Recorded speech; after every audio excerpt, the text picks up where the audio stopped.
Mari kita menundukkan kepala kita memohon kebaikan daripada Tuhan. Bapa kami yang di surga, kami akan membahas kembali kitab Wahyu yang mungkin sudah 1 bulanan lebih kami tidak membahasnya. Bukakan mata kami, bentuklah hati kami dan pikiran kami. Boleh melihat semakin keindahan dan kami semakin kagum akan kebesaran Tuhan. Hikmat kami begitu terbatas, hikmat-Mu betapa dalamnya ya Tuhan.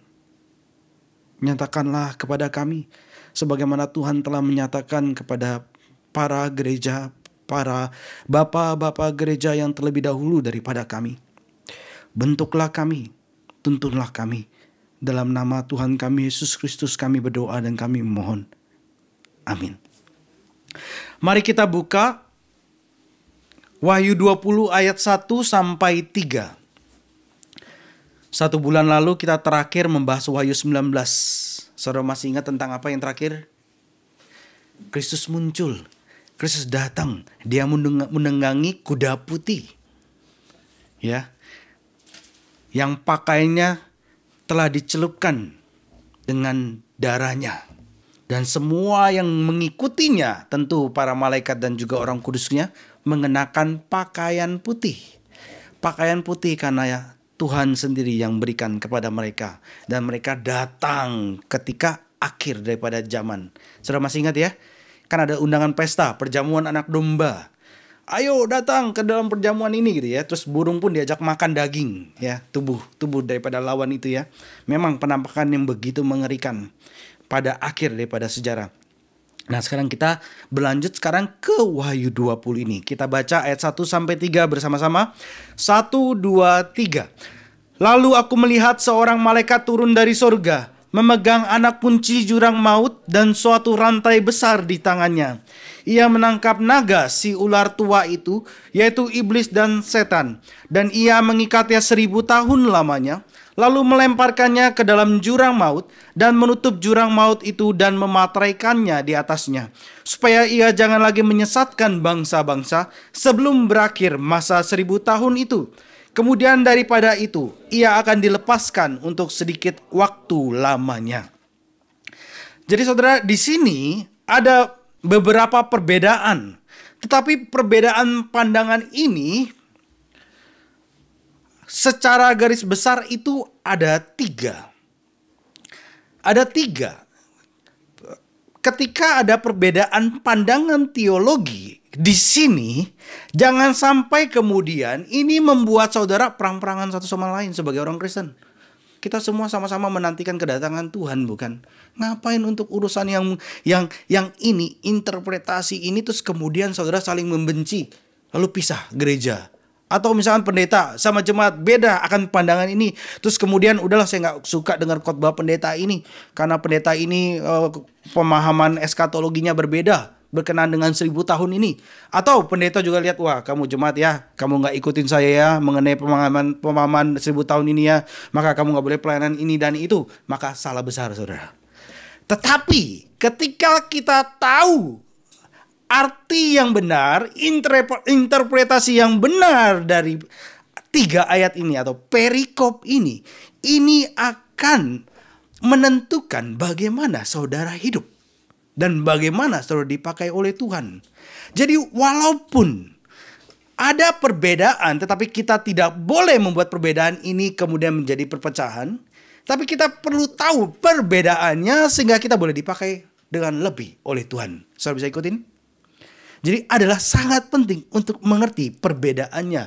Dan interpretasi Alkitab yang benar, yang setia pada firman Tuhan itu yang mana? Gitu ya. Sehingga terus kemudian saudara boleh percaya, saudara imani, dan saudara menjalankan ke suatu kehidupan itu.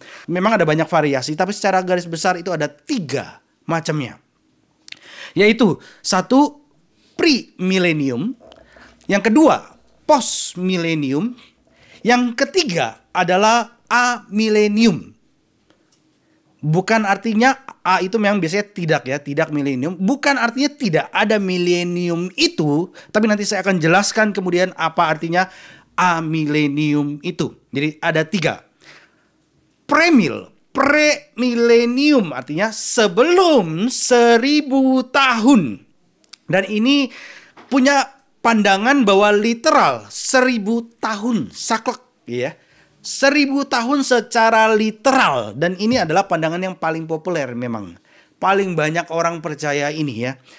Literal 1000 tahun, satu zaman keemasan akan Tuhan adakan. Premilenium artinya bahwa sebelum milenium Kristus datang. Jadi gampang ingat ya. Premilenium Kristus datang. Ya. Ini kepercayaan yang pertama. Literal 1000 tahun. Dan kalau post milenium, setelah 1000 tahun, maka kemudian baru Kristus datang. Post milenium, baru Kristus datang. Sedangkan amilenium adalah melihat bahwa milenium ini adalah dari kedatangan pertama hingga kedatangan kedua. Ya. Terus jadi premil bedanya adalah dia literal. Amil melihat bahwa ini adalah simbolik. Postmil juga melihat bahwa ini adalah simbolik. Jadi apa bedanya postmil sama amil?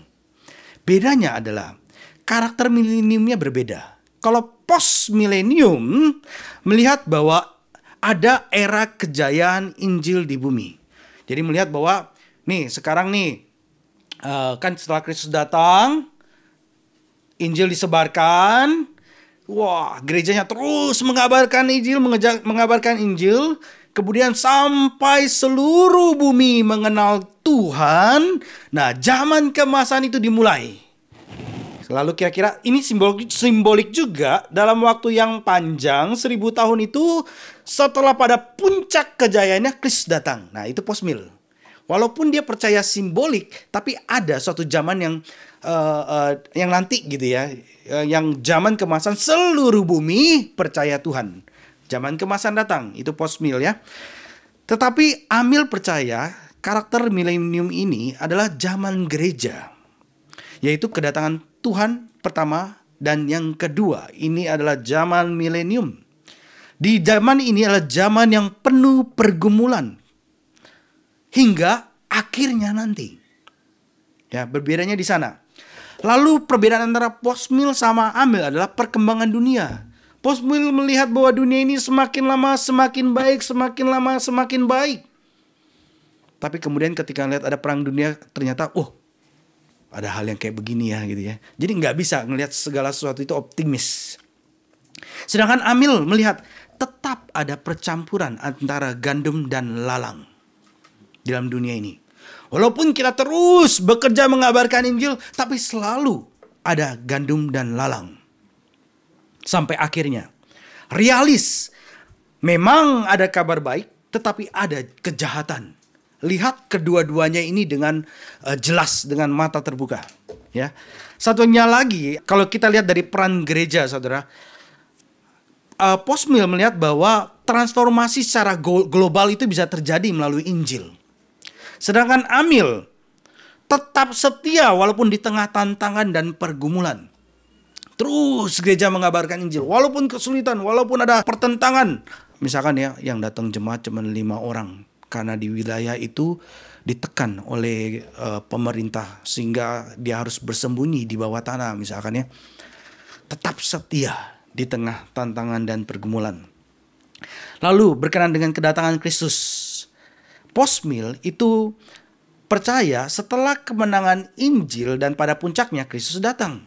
Tetapi amil percaya bahwa akhir zaman itu datang tanpa era kemenangan global.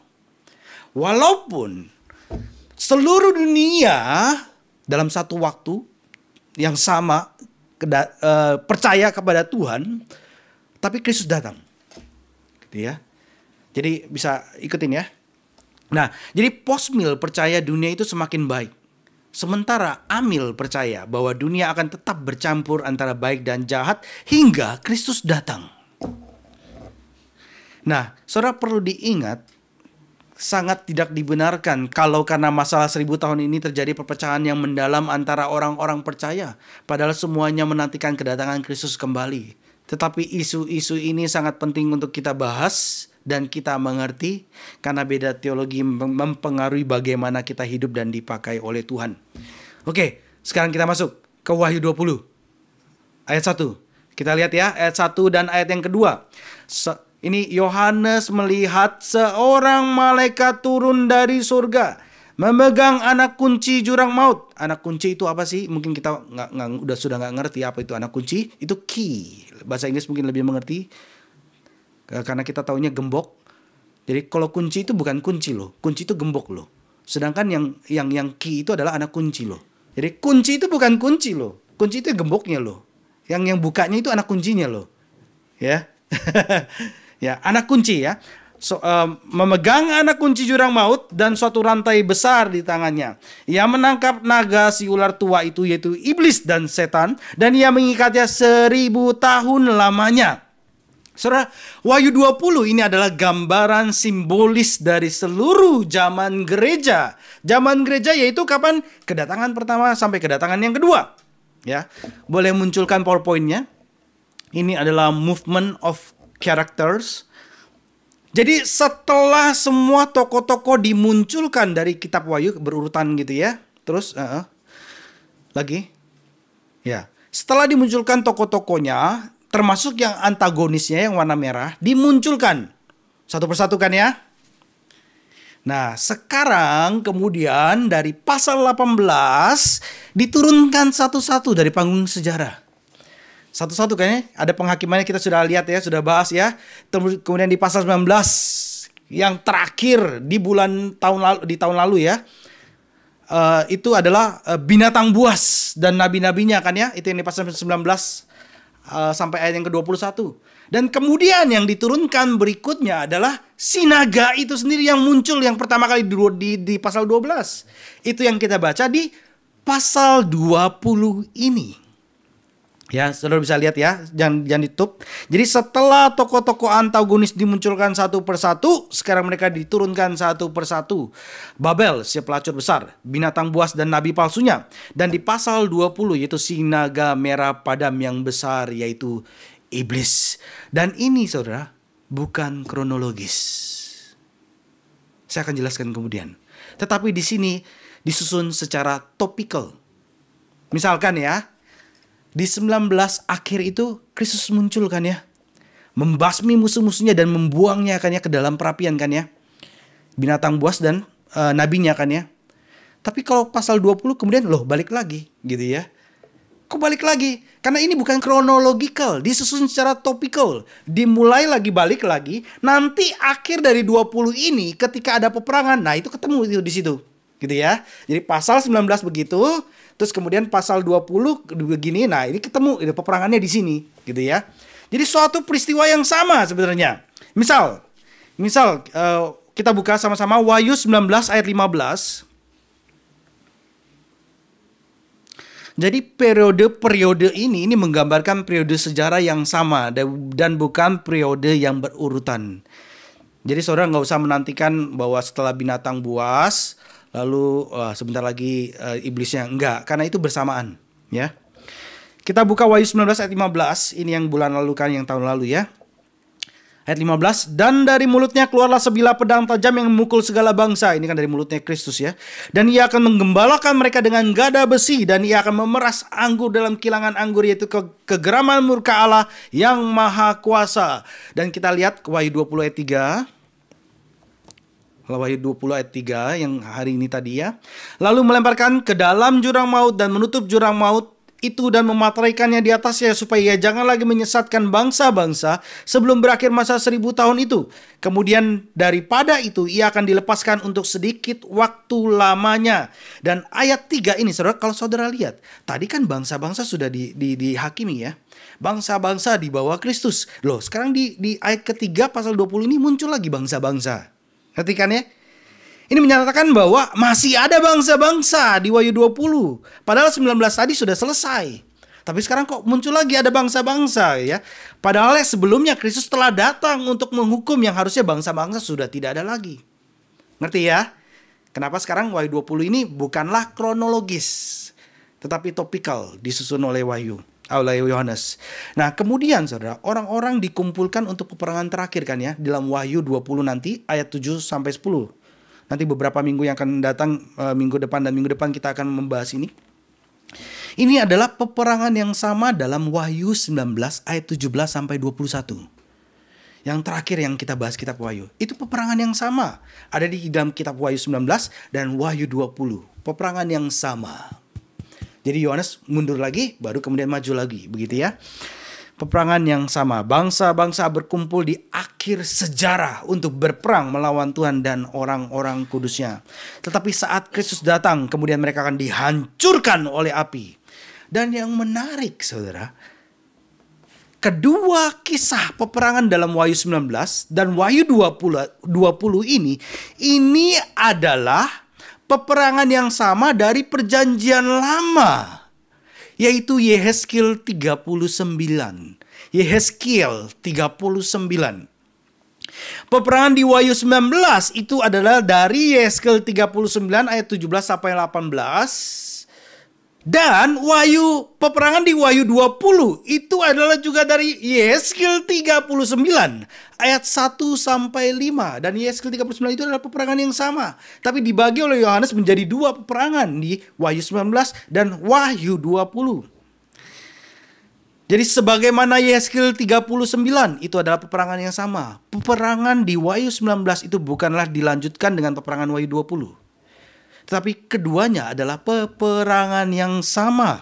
Dan setelahnya barulah Yesus datang yang kedua kalinya. Jadi sudah bisa baca ya, bisa tangkap. Jadi bacanya bagaimana Wahyu ini ya. Wahyu 19 dan Wahyu 20. Kemudian saudara, mengenai 1000 tahun dalam Wahyu 20.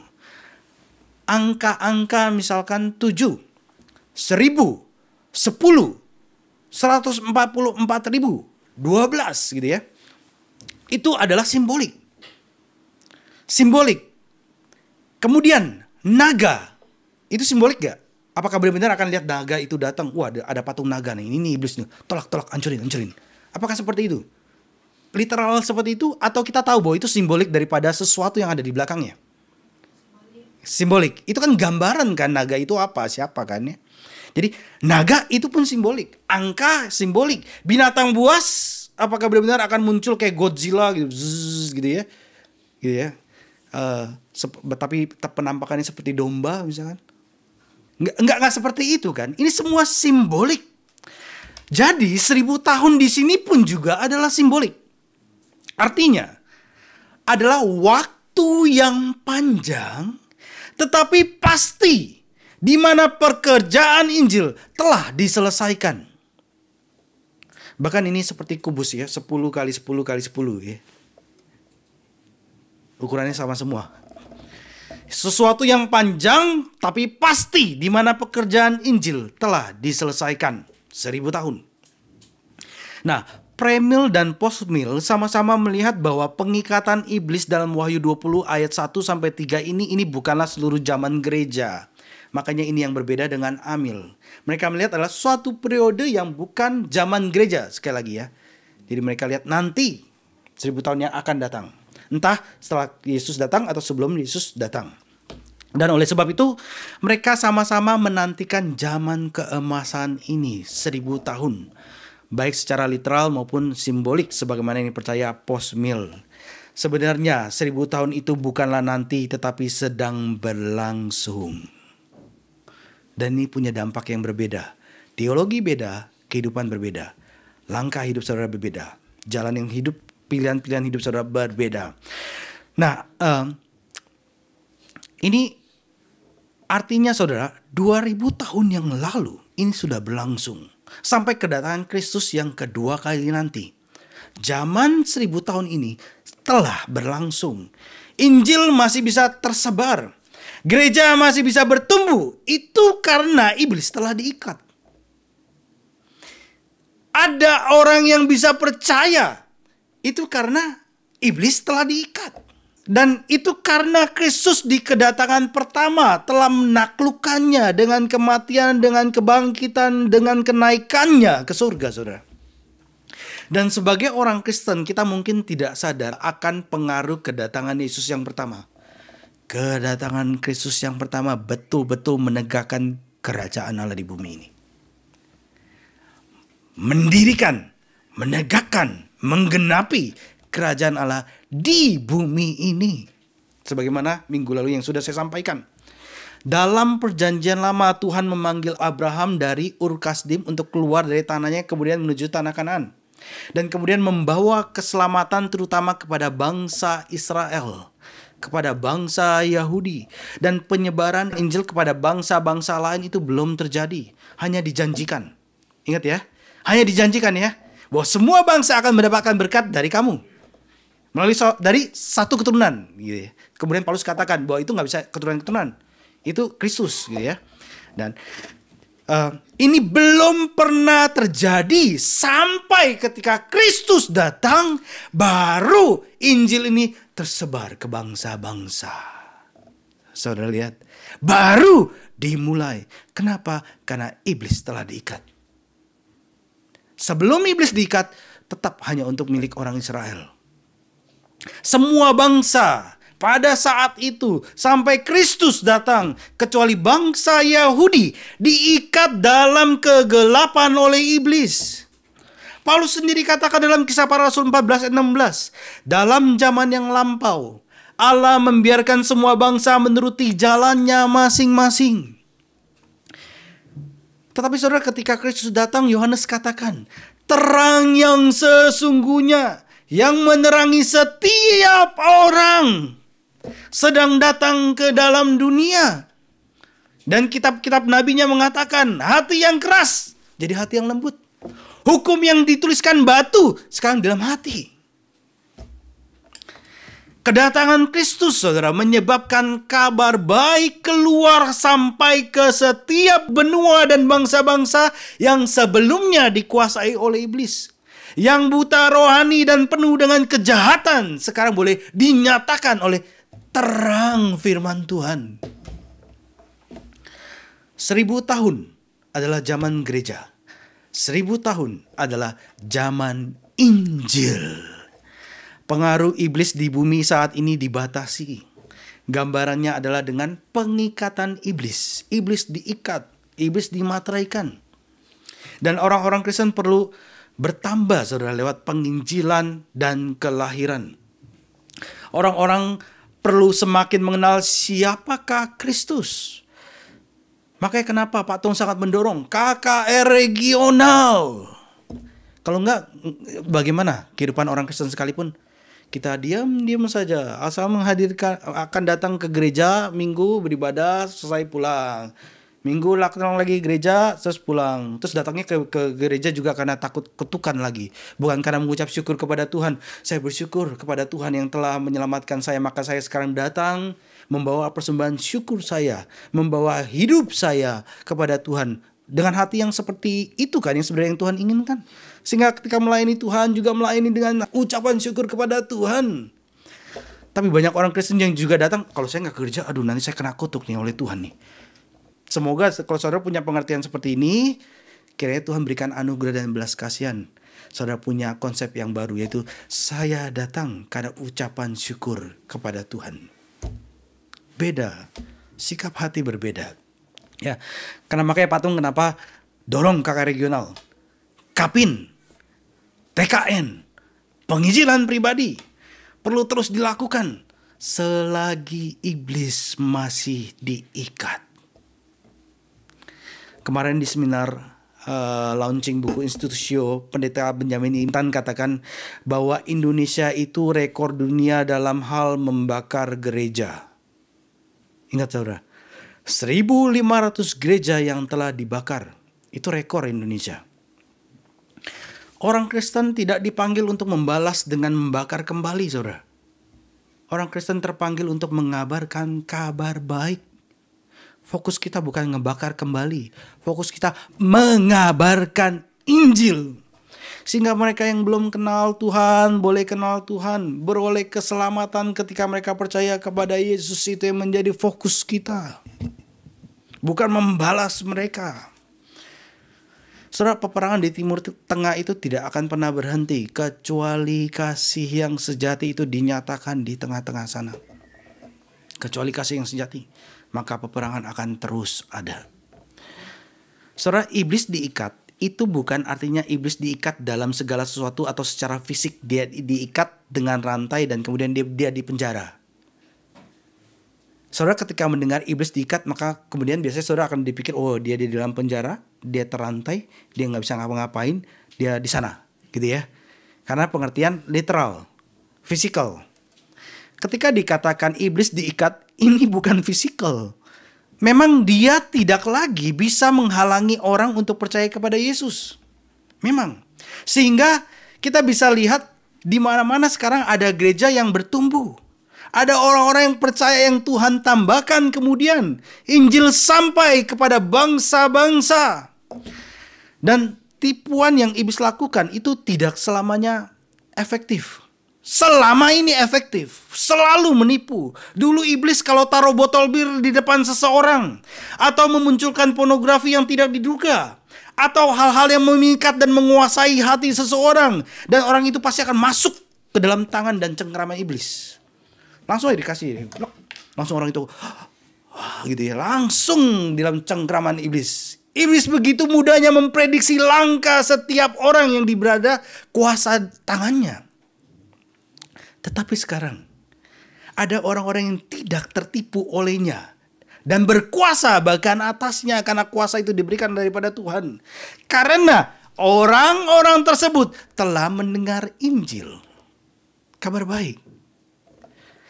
Kristus yang memiliki segala kuasa di sorga dan di bumi telah memberikannya kepada orang percaya. Tipuan iblis sudah tidak lagi menjadi efektif.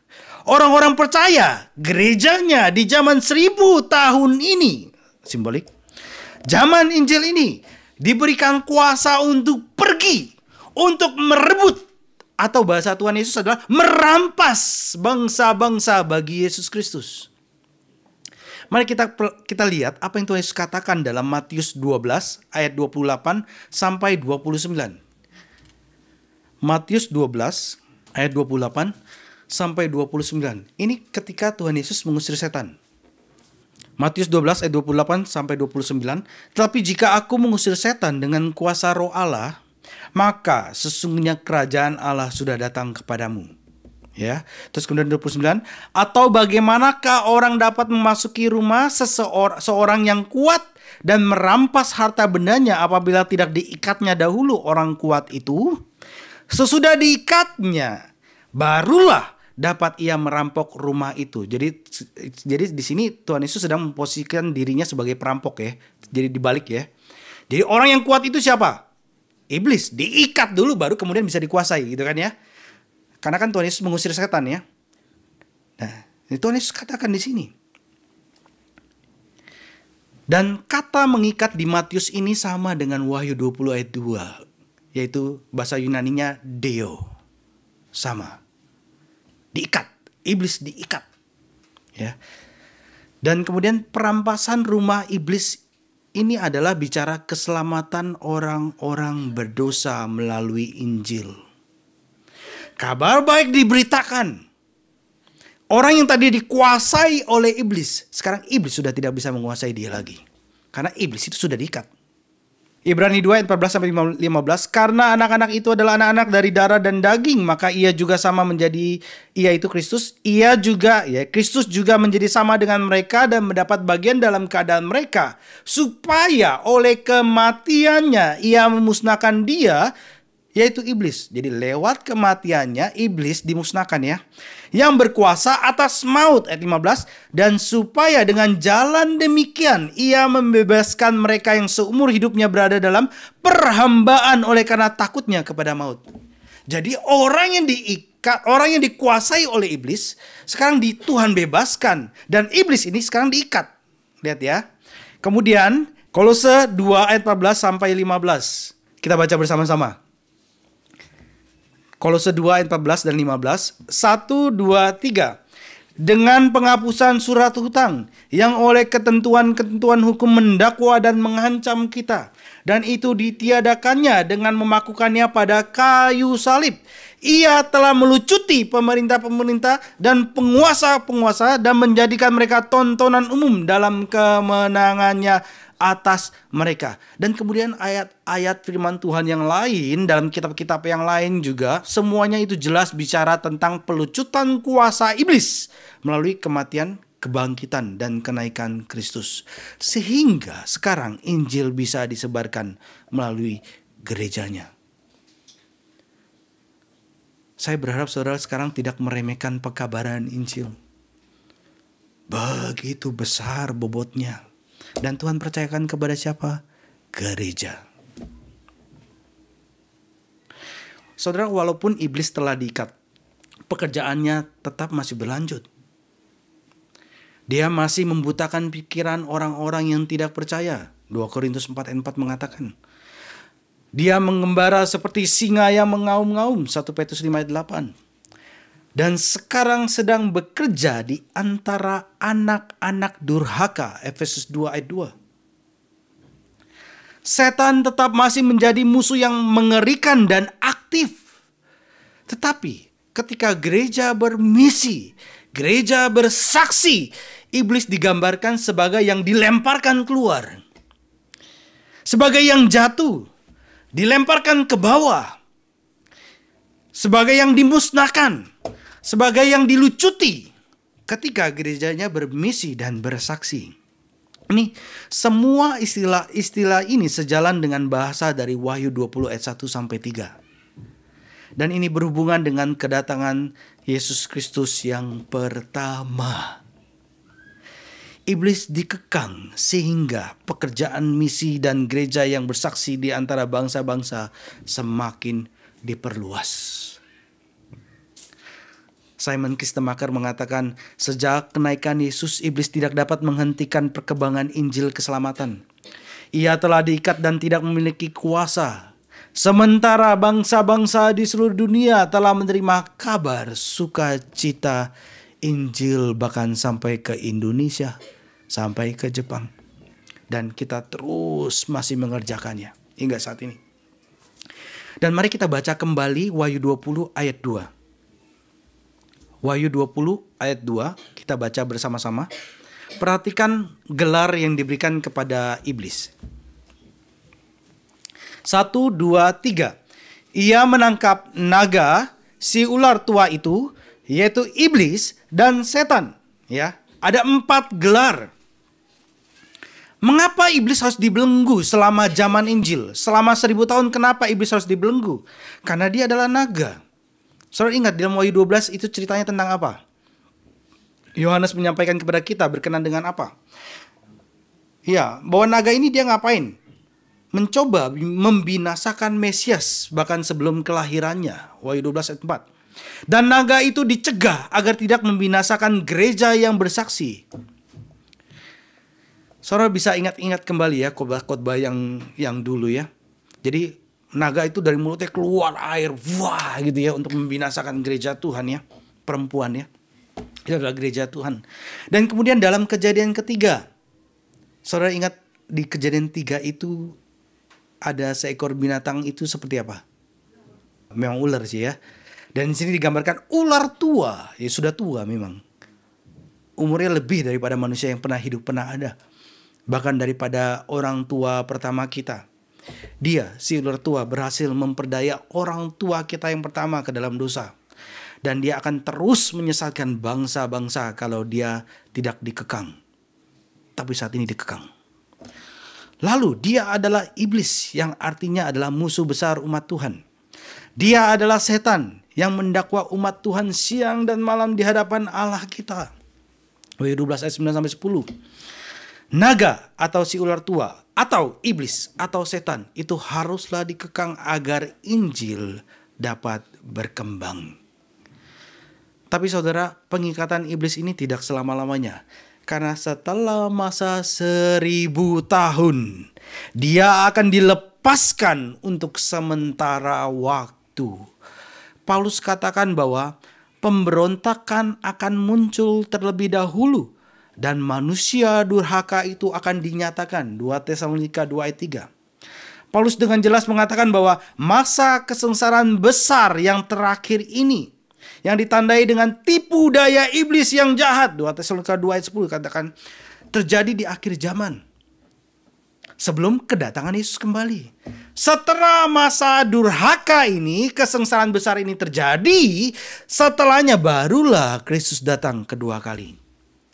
Saudara, kita sudah pelajari sebelumnya bahwa masa kesengsaraan besar ini waktunya panjang atau waktunya singkat? Masa kesengsaraan besar ini singkat. Waktunya singkat atas kehendak Tuhan. Dan setelahnya peperangan terakhir terjadi yang dipimpin oleh Kristus sendiri, yang kita lihat dengan mengendarai seekor kuda putih memimpin peperangan, yang di pahanya, yang di panjinya bertuliskan Raja di atas segala raja dan Tuhan di atas segala Tuhan. Setelah sebagai orang Kristen, mari kita coba lihat kembali ke sejarah. Kita lihat apa yang pernah terjadi dalam sejarah. Di kedatangan pertama Kristus, dia mengalahkan iblis dan membatasi kekuasaannya. Diikat, ya kan ya? Kemudian kita lihat ke depan, jauh ke depan. Iblis hanya akan saat saja kembali, kemudian menipu bangsa-bangsa dalam skala masif dan besar dan menganiaya gereja sesaat. Dan yang paling penting adalah saudara perlu sadar bahwa saat ini iblis sedang diikat, supaya ia jangan lagi menyesatkan bangsa-bangsa sebelum berakhir masa 1000 tahun ini. Dan saat ini adalah kesempatan besar bagi kita dalam hidup ini, saudara. Jadi saat kita hidup ini adalah masa kesempatan. Kita dipanggil sebagai gereja Kristus di dunia dengan hak yang istimewa. Tuhan berikan mandat yang begitu besar. Maka disebut amanat agung. Tuhan berikan kepada kita suatu panggilan yang begitu mulia untuk melayani juru selamat kita yang kuat, yang telah mengalahkan dan mengikat setan. Mengikat musuh yang kita takuti telah diikat oleh Kristus. Inilah yang ditekankan oleh Yesus ketika dia menugaskan murid-muridnya sebelum naik ke surga. Kepadaku telah diberikan segala kuasa di surga dan di bumi. Jadikanlah semua bangsa muridku dan baptiskanlah mereka dalam nama Bapa, Anak, dan Roh Kudus. Dan ajarlah mereka melakukan segala sesuatu yang telah kuperintahkan kepadamu, dan ketahuilah aku menyertai kamu senantiasa sampai kepada akhir zaman. Dan Yesus juga katakan, sama seperti Bapa mengutus aku, sekarang demikian juga aku mengutus kamu. Dan apa yang terjadi kemudian setelah Tuhan Yesus mengatakan semua hal ini di dalam sejarah? Gereja mula-mula, gereja abad pertama melihat para rasul membawa kabar baik dari Yerusalem ke Roma. Selama berabad-abad berikutnya, kesaksian Kristen yang karena diberikan kuasa dan iblis pun yang telah diikat, maka mencengangkan bangsa-bangsa dengan menaklukkan kekaisaran Romawi. Lalu para misionaris seperti Bonifacius, Patrick, dan Columba membawa Injil ke pulau-pulau yang jauh dan ke daerah-daerah Babar di utara, hingga Eropa dikenal sebagai kekristenan. Ketika terang Injil berkobar saat reformasi Protestan, para pengikut Luther dan Calvin menyebarkan berita salvation by grace alone ke segala penjuru. Banyak yang memateraikan kesaksian mereka itu dengan api dan darah. Dan pada zaman modern, gereja-gereja yang berantusias melakukan mandat Injil di Inggris mengabarkan Injil ke seluruh wilayah kerajaan mereka. William Carey, Henry Martin ke India, Hudson Taylor dan William Burns ke China, David Livingstone ke Afrika, lalu John Patton ke New Hebrides. Gereja-gereja di Amerika telah menyebarkan Injil ke pelosok-pelosok dunia dan dalam hampir ke semua bahasa. Lalu David Brainerd, misionaris kepada suku Indian. Adoniram Judson, pengkhotbah Injil di Burma. Jim Elliot yang mati karena memberitakan kasih Kristus kepada penduduk asli Ekuador. Buku-bukunya ada, saudara, yang kecil-kecil itu ada di sana di perpustakaan. Saudara bisa baca. Mereka dan banyak lagi hamba-hamba Kristus yang tidak terhitung jumlahnya. Namanya bahkan tidak ada orang yang kita tahu sampai saat ini, sebagaimana yang pernah saya sebutkan. Bahkan yang ada di Indonesia mati martir karena Kristus, namanya pun tidak ada yang tahu. Tak terhitung jumlahnya, telah mengangkat panji-panji Injilnya. Memanfaatkan zaman sekarang ini ketika iblis diikat agar tidak dapat lagi menguasai bangsa-bangsa, suatu suku, suatu pribadi dalam kegelapan. Yesus berkata, Injil kerajaan ini akan diberitakan di seluruh dunia, menjadi kesaksian bagi semua bangsa. Sesudah itu barulah tiba kesudahannya. Setelah itu, untuk sementara waktu iblis akan dilepaskan untuk melancarkan pemberontakan pada masa kesengsaraan terakhir dan peperangan terakhir. Dan pada akhirnya Kristus datang kembali dan penghakiman terakhir, penghakiman tata bukti, pengadilan tata bukti ditegakkan dan kemudian mengakhiri zaman ini secara pasti. Itulah Wahyu 20 yang akan kita bahas di minggu yang akan datang. Saudara, apa yang sudah saudara lakukan demi kemajuan besar Injil dalam sejarah ini? Saudara bersyukur loh kalau Pak Wi mau datang ke tempat ini. Dan ngomongan saya nggak akan ngangkat dia ke atas dan terbang sih, saya percaya. Datang pakai bayar uang tiket sendiri, hotel bayar sendiri. Kenapa? Karena kasih Tuhan yang Tuhan sudah berikan dan dia mau dipakai oleh Tuhan. Kalau dulu sudah lewat, tetapi sekarang ke depan ada waktu-waktu yang perlu diberikan kepada Tuhan yang dulu tidak. Kiranya kita yang di tempat ini pun beroleh anugerah dan belas kasihan Tuhan. Saudara mau pergi ke luar negeri, pakai uang sendiri, bayar hotel, bayar tiket pesawat, mengabarkan Injil. Pak Wi dari sini nanti ke tempat lain lagi. Mungkin ke Australia, mungkin ke Lampung, ke dalam Indonesia, terus ke luar negeri yang lainnya lagi mungkin. Apa yang sudah saudara lakukan demi kemajuan besar Injil dalam sejarah ini? Beberapa orang akan dipanggil untuk memberitakan Injil full time.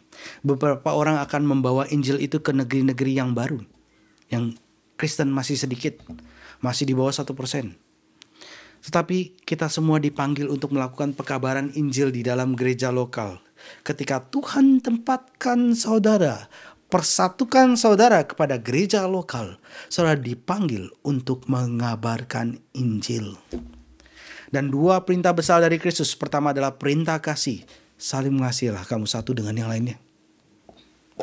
Perintah kedua yang besar, pergi, kabarkan, muridkan, ajarlah mereka melakukan.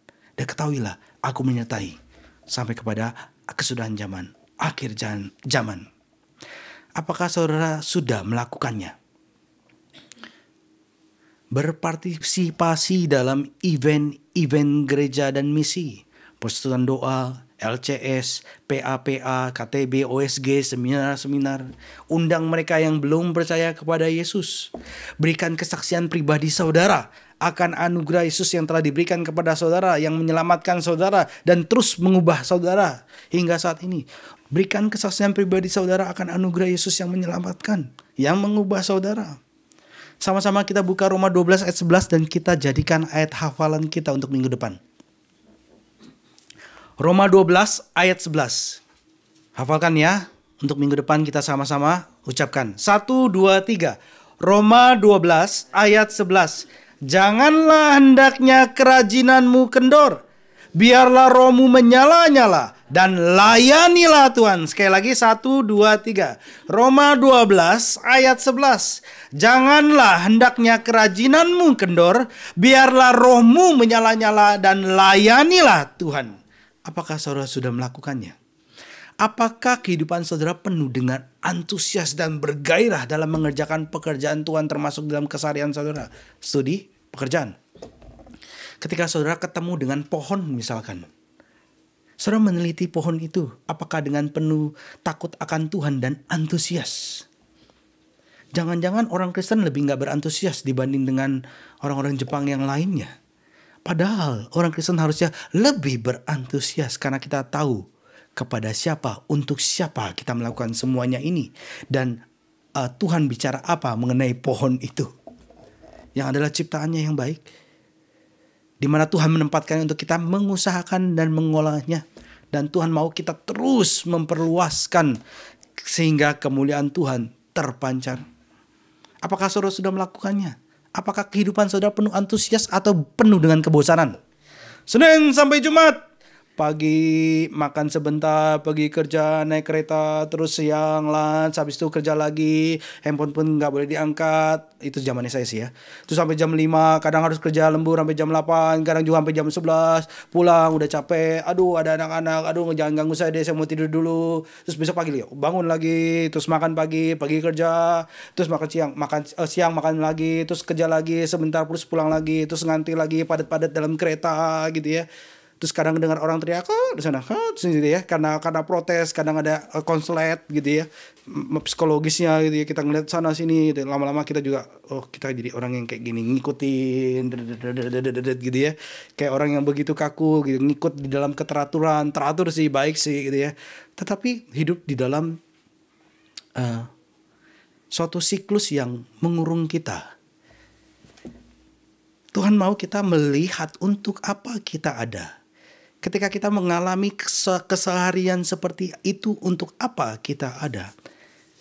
Apakah saudara sudah melakukan semua yang firman Tuhan katakan yang saya sebutkan ini? Kalau belum, menurut saudara untuk apa dunia ini ada? Sekali lagi seperti yang saya katakan minggu lalu, manusia itu bukanlah sekedar untuk makan, minum, pakai. Itu adalah yang dilakukan oleh binatang. Manusia adalah gambar dan rupa Allah, melebihi daripada binatang. Untuk apa dunia ini ada? Jawaban yang paling mudah dan tidak bertanggung jawab adalah tidak ada tujuan. Kita hanyalah tuburukan atom yang secara liar, bukan saudara. Dan mengatakan bahwa oleh sebab itu nikmatilah hidup sekarang. Salah saudara. Bukan berarti bahwa ketika di dalam Tuhan kita tidak menikmati hidup. Sangat bisa menikmati hidup. Kagum, bijaksana, semakin berhikmat, semakin mengerti akan orang. Karena kita melihat Tuhan siapa, lihat diri siapa. Dan itu jawaban yang paling mudah adalah tidak ada tujuan. Setelah ini selesai semua, kembali kepada atom saja. Jawaban yang paling sulit, kenapa dunia ini ada dan kenapa kita ada, adalah seringkali ditutupi oleh iblis. Iblis berusaha menutupi kekalahan dia yang dikalahkan oleh Kristus di atas kayu salib. Iblis tutupi berita kekalahan itu hingga saat ini. Makanya pemberitaan Injil terus berusaha dihalangi. Tetapi gereja Tuhan, jangan takut, jangan gentar, terus beritakan Injil. Iblis berusaha menutupi karena dia tidak mau dari kerajaan iblisnya itu kemudian dikeluarkan orang itu masuk ke dalam kerajaan Allah. Iblis tidak mau akan hal itu. Tapi umat Tuhan perlu terus menyuarakan Injil Kristus.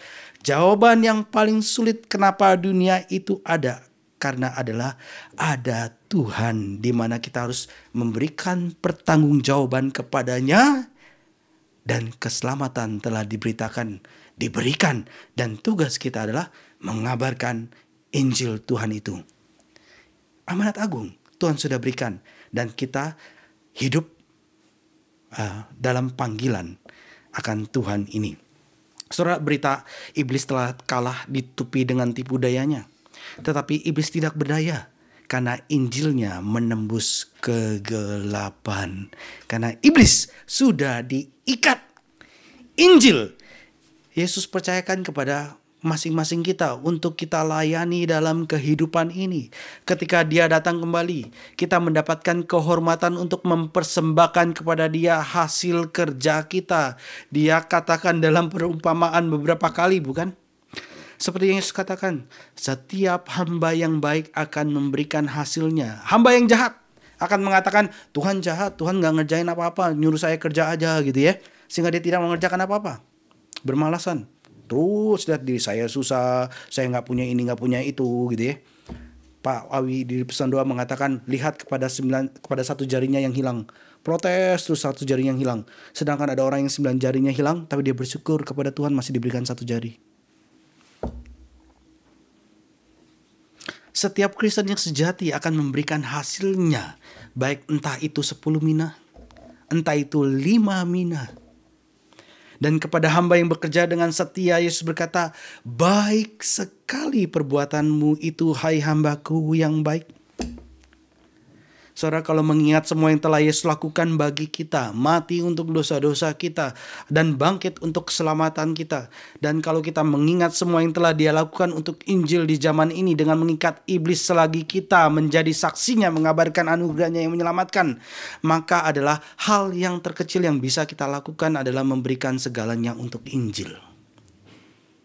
Yesus Kristus sudah memberikan segalanya.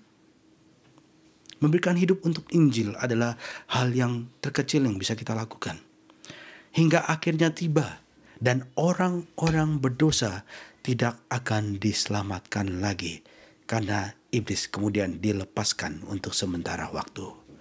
Selagi ada kesempatan, mari kita kerjakan, kita hidupi. Kabarkan Injil Tuhan. Dan kiranya orang-orang yang di dalam tawanan boleh dilepaskan, beroleh anugerah belas kasihan Tuhan. Mari kita tunduk kepala, kita berdoa. Minta Pak Marulok boleh pimpin kita di dalam doa. Mari kita berdoa. Bapa di dalam sorga, betapa indahnya firman-Mu ya Tuhan. Kami sungguh menikmati Engkau masih menyatakan kebenaran yang begitu indah kepada kami. Apa yang telah Yohanes lihat, apa yang telah Yohanes sungguh-sungguh rasakan ya Tuhan, itulah yang dituliskan kepada kami. Bahwa iblis memang sudah dikalahkan ya Tuhan, sudah diikat. Dia tidak punya kuasa lagi ya Tuhan menghalangi orang-orang kembali kepada Tuhan. Setiap umat Tuhan yang telah Tuhan berikan anugerah, yang telah Tuhan pilih sebelum dunia dijadikan, pasti akan kembali kepada Engkau sendiri ya Tuhan. Tetapi kami juga sadar ya Tuhan, masih banyak juga orang-orang yang belum percaya kepada Tuhan. Kami pun tidak tahu apakah mereka ada orang pilihan Tuhan atau tidak. Karena itulah ya Tuhan, doronglah hati kami, gairahkan hati kami. Biarlah cinta kasih yang telah Tuhan berikan itu kepada kami. Sungguh-sungguh juga kami nyatakan, kami saksikan kepada orang-orang di sekitar kami ya Tuhan. Gairahkanlah hati kami untuk memberitakan siapakah Kristus yang telah membebaskan kami dari tawanan dosa.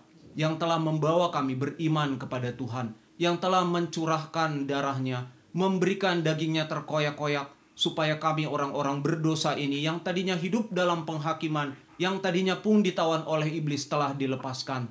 Dan sehingga mereka juga orang-orang yang belum percaya kepada Tuhan boleh melihat siapakah Kristus disaksikan dalam hidup kami. Kiranya Tuhan yang boleh tolong setiap kami ya Tuhan di umat-Mu di tempat ini. Ada yang bekerja di kantor, ada yang sekolah, ada yang bekerja di rumah sakit, di tempat perawatan orang-orang, di hotel, dimanapun Tuhan menempatkan kami, di perusahaan IT, di perusahaan energi, dimanapun Tuhan. Baik itu orang-orang yang bekerja di rumah, sebagai ibu rumah tangga. Ingatkan kami ya Tuhan, bahwa Tuhan telah menebus kami, dan Tuhan menginginkan kami untuk menyaksikan keindahan Kristus. Biarlah Tuhan gairahkan hati kami, dengan firman-Mu yang terus Engkau pakai memperlengkapi kami ya Tuhan. Biarlah kami boleh memandang Engkau, dan dengan demikian hati kami bersuka cita karena mengerjakan apapun tugas tanggung jawab yang Tuhan berikan adalah persembahan bagi Tuhan, dan kami pun rela menyatakan keindahan Tuhan dalam apa yang kami kerjakan kepada orang-orang di sekitar kami. Tariklah juga ya Tuhan orang-orang di sekitar kami untuk boleh melihat Tuhan melalui kehidupan kami. Di dalam nama Tuhan kami Yesus Kristus kami mohon belas kasihan-Mu. Amin. Amin.